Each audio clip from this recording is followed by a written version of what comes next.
இப்போ லைவ்ல குட்டி குட்டியாக நிறைய விஷயம் நடந்துச்சு. என்னதுன்னு ஃபாஸ்ட்டாக பார்த்துக்கலாம். பிரஜனும் சாண்ட்ராவும் திவ்யா பற்றி பேசிகிட்டு இருந்தாங்கன்னு ஒரு வீடியோ போட்டிருந்தேன். அந்த வீடியோவில் ஒரு முக்கியமான பாயிண்ட் மிஸ் பண்ணிட்டேன்.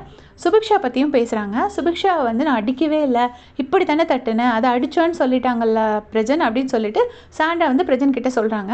நான் லேசாக தான் தட்டுனேன், அதை அடித்தோன்னு சொல்லிட்டாங்க, அந்த விஷயத்தில் நீ நியாயத்துக்காக குரல் கொடுக்கலையே அப்படின்னு சொல்லி தான் எனக்கு கோவம் அப்படின்னு சொல்லிட்டு அதை தான் நான் வியானா கிட்டே பேசிகிட்டு இருந்தேன்னு சொல்கிறாங்க. அந்த இடத்துல இவங்க அடித்ததே தப்பு, அது பத்தாததுக்கு அடிக்காததை அடித்தேன்னு சொன்னாங்க, அதை நீ கேட்கலையேன்னு எனக்கு கோவம் வரைக்கும், அதாவது சுபிக்ஷாவை அடிக்கலைங்கிறத ரெஜிஸ்டர் பண்ணுறாங்க 2 பேரும் சேர்ந்து. அதுக்கப்புறம் பார்த்திங்கன்னா இன்னொரு பக்கம் அமித் வந்து இவர்கிட்ட விக்ரம் கிட்டே சொல்லிட்டு இருக்காரு, எனக்கு அது ரொம்ப கஷ்டமாக இருந்துச்சு, உங்ககிட்ட பேசிகிட்டு இருந்தாங்கல்ல, நம்ம சாண்ட்ரா வந்து இந்த மாதிரி பேசினாங்கல்ல, அப்போ வந்து நான் சும்மா தான் இருந்தேன், அவராக என்கிட்ட வந்து பேசினாருன்னு சொன்னாங்கல்ல அப்படின்னோடனே, நாங்கள் ஃபன்னாக பேசிகிட்டு இருந்தோம், அதை நீங்கள் பார்த்தீங்களான்னு விக்ரம் கேட்குறாரு. அப்போ உடனே அமித் சொல்கிறாங்க, ஆமாம் நீங்கள் ஃபன்னாக தான் பேசிகிட்டு இருந்தீங்க, பட் இந்த விஷயம் உண்மை தானே அப்படின்னு சொல்லி அமித் கேட்குறாரு. உடனே ஆமாம் அது அவங்க ஃபன்னுக்கு சொல்லலை, அவங்க அதை நிஜமாக தான் சொன்னாங்க அப்படின்னு சொல்லிட்டு விக்ரம் சொல்கிறாரு.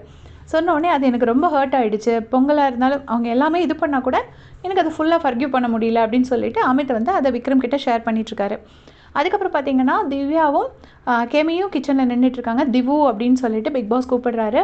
அப்போ வந்துட்டு பிக் பாஸ் அப்படிங்கிறாங்க. உடனே அவங்க பக்கத்தில் நிற்கிறது கெமி தானே, வா ப்ரெட்டி அப்படிங்கிறாரு. ஏன்னா கெமி வந்து இன்றைக்கி ரொம்ப ட்ரெடிஷ்னலாக ட்ரெஸ் பண்ணி ஹாட் சாரீலாம் போட்டு நிற்கிறாங்க, அது ரொம்ப நல்லா இருக்குது அப்படின்னு சொல்லிட்டு பிக் பாஸ் சொல்கிறாரு. இப்போலாம் அவர் திவ்யா கூட பேசுகிறதே இல்லை, ஏன்னா ஃபுல்லாக சோஷியல் மீடியாவில் போட்டு பிக் பாஸ் திவ்யாட்ட தான் பேசுகிறாருன்னு எல்லாரும் சொல்ல போய் அவர் இப்போ பயந்து போய் திவ்யா கிட்ட சுத்தமாக பேசுகிறதே இல்லை. இன்னொரு பக்கம் பார்த்தீங்கன்னா அரோரா வந்து ஏதோ நெக்லஸ்லாம் போட்டுட்ருக்காங்க, அதை துஷார் வந்து பார்த்து சரி பண்ணி விட்டுட்ருக்காரு. அப்போ வந்து சபரி சொல்கிறாங்க, இங்கே பாரு பொத்தி பொத்தி வளர்த்த பொண்ணு மேகலை, அதுக்கு இன்னும் வெக்க விட்டு போகலை, அதை உங்ககிட்ட நான் ஒப்படைக்கிறேன் அப்படின்னு சொல்லிட்டு சொல்கிறாங்க.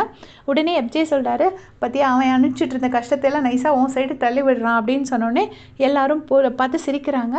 அரோராவும் துஷாரும் பேசிகிட்டு இருக்காங்க. நேற்றுக்கே எப்ஜே என்ன பண்ணாங்கன்னா அரோராவை தூக்கிட்டு போய் கிச்சனில் கொண்டு போய் விட்டு கொஞ்சம் வேலை செய், இந்த மல்லித்தலையாச்சும் கழுவி கொடு அப்படின்னு சொல்லிட்டு தூக்கிட்டு போய் பண்ணிகிட்டு இருந்தார். அவருக்கு இன்னும் அந்த கோவம் இருக்குது போல இருக்குது, ஏன்னா அரோராக்கும் எப்ஜேக்கும் நடந்த ஒரு ஃபைட்டுக்கு அப்புறமா 1 வீக்கில் அவர் எவிக்ட் ஆகி போனாருன்னு நினைக்கிறேன். ஸோ சும்மா ஃபன்னுக்கு பண்ணுற மாதிரி தான் இருக்குது, பட் கோவத்தில் பண்ணுறாங்களா உண்மையிலே ஃபன்னுக்கு பண்ணுறாங்களான்னு தெரியல. அதை பற்றி உங்களுடைய கமெண்ட் சொல்லுங்கள். தேங்க்ஸ் ஃபார் வாட்சிங்.